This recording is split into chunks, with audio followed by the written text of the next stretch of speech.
Eli Tomac, the man, the myth, the legend, just crowned the Supercross champion. Actually, I guess since I'm pre-recording this, if something goes wrong and he loses the championship, this isn't gonna make sense. But the man ET3 takes on Arlington as part of my AI testing series here on the channel. In all of the previous videos, I went ahead and gave the AI a 40-second head start, and my goal was to make the comeback happen. Here today, I'm gonna switch it up a little bit, so all of the settings are going to be the same. We're gonna be on one shot, medium race length, of course, standard event type, realistic AI difficulty, advanced physics. Rider weight is on manual and transmission is on manual. So let's go ahead and load into this race, but rather than giving the AI a head start, what I'm gonna do is I'm going to go off the start and try to just check out. I want to be gone by the end of this race. I'll still be able to do the math, do the calculations to figure out how much time I was able to actually gain on these guys. So we're just kind of doing all of the AI testing just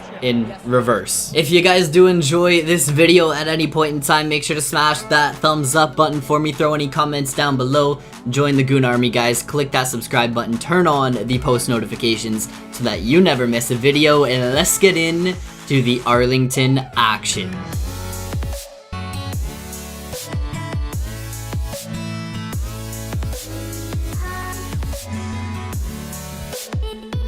Attacking Arlington. This track is always a ton of fun. It is pretty challenging, but if you can hit the big lines, you are flying compared to the AI. So let's go. This gate is about to drop, and let's attack the track as ET3. We got that fresh setup. Of course, shout out to the Pay 2021 mods here on PC for changing up that rider gear, and we are on it here in Arlington. Off to what I would call a perfect start for the night, and let's just check out. I got 9.5 minutes to flow around this track, get into that groove, put my head down, and just check out. Hopefully I don't have any ET3 choke moments where things just go wrong. Hopefully my pants stay up and I don't end up making any silly mistakes.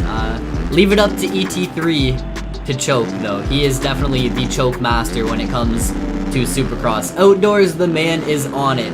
He is on another level, and it's actually going to be interesting to see how the 2020 outdoors play out, if they even happen. I think there's only like 2 rounds planned or something like that right now, so who knows what's going down with outdoors. The Supercross season has just wrapped up. I don't really want to say too much just because I'm recording this actually the day of Supercross. The race is happening in a few hours here, but the video is going up after the final round of Supercross. So if I say like, oh, Tomac is the champion, and then somehow Webb ends up winning the championship or something, yeah, I'm gonna look like a goon buffoon out here. So I'm just probably gonna let the things play out, and maybe I'll talk about it all in a future video, because yeah, hopefully that all makes sense. It always sucks pre-recording videos when you try to talk about stuff that is relevant, and you always gotta think like, okay, so right now the Supercross season isn't even over, but when this video goes up, it's going to be over. Is ET3 the champion? I could make this whole video talking about ET3 being the champion, and then what if he goes down and gets hurt in the heat race or something like that, and he can't race the main event? Then I look like the goon buffoon out here. So yeah, that is probably the only thing that I absolutely hate about pre-recording videos. I mean, it is pretty much the only way I can get content out throughout the week. There's no way with work and everything I actually have the time to record a new video and edit it and get it uploaded every single day. It just kind of sucks when you try to talk about current topics and what's going on in the world, and yeah, you're like outdated or like a week behind because you recorded the video a week ago. Yeah, goon rant complete, guys. Currently out front with a 13-second lead according to timing and scoring, which, I mean, already 3.5 minutes into this race with that big of a lead, it's only going up from here. The goal is to get 40 seconds ahead. That is actually the main goal. I want to see if I'll be able to do the 40-second challenge. Would it be possible here on Arlington if I gave these guys a 40-second head start? But I figured this would be a fun way to switch it up, get out there and just dominate, show you guys the wrath of the Goonzig against the realistic AI, because doing head starts, it's kind of hard to tell like how much quicker you actually are compared to the AI. But going off the start like that, it is a telltale story. Like, look at that, I'm gone. I am literally gone. And it is a great way to showcase the skill level of the AI when you just go off the start and check out. Like, they don't stand a chance. For a question of the video, guys, since I haven't been doing these, it's been a while since I've done an official question of the video. Let me know in the comments below. Do you think we need a harder difficulty here in Supercross? Should there be like an all-time difficulty that is pretty much impossible to beat? I do think the realistic difficulty is a little too easy. It's on the easy side of things, and it is pretty sad when you can walk all over the hardest difficulty in the game without even riding a perfect race. Like, I personally think it would be awesome if we had a difficulty that was super difficult and took a perfect race to even be competitive, rather than having to do like 40-second head start challenges and stuff like that. What if we just had some normal competitive AI that could actually stand up to the challenge of a human player? Now that would be awesome. So maybe one day, maybe Supercross 4, we will see a harder difficulty. I know when Supercross 3 first came out, I did find it a lot harder than Supercross 2, and I found that like mistakes were costly. If you messed up, if you ended up going down, like those crashes costed you a ton. But now that we are a few months into the game, the AI do not stand a chance. Like, once I got used to the game, figured out the physics and everything, kind of learned the tracks, it was a piece of cake, a walk in the park to put these guys in the dust. So with 2.5 minutes left on the clock, 55.668 for my fastest lap, and I'm 31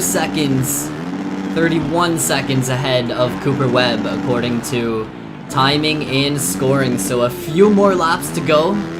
I am definitely hitting quicker laps than all of these guys out here on the field. I'm coming up to lap the back of the pack right now, which it would be pretty cool to get a few people lapped and off of that lead lap. I'm actually surprised at how much, oh man, I blew it this lap, but how much I'm struggling with this triple on to that table. I don't think I've hit it clean once, and I expected that Monster Energy Kawasaki to be flying through that section. Like, part of the reason I actually rode as Tomac was because, I mean, the bikes that the AI riders have are next level. What kind of a line did I just hit through that section? I don't think I could hit that again if I tried, but I definitely thought Tomac's Monster Energy Kawasaki would pull through that section. You know, we got the A1 suspension, everything is top notch, top of the line, but there we go, finally getting that section. I guess it just takes commitment. Whether you have the best bike or not, you got to be on it to make that line happen. Let's see if I can get it 2 laps in a row on the gas, triple to here. For some reason I got a really funky drive off of the table. Anderson is like chilling off of the berm there. He was on the other side just taking a little bit of a dirt nap, I think.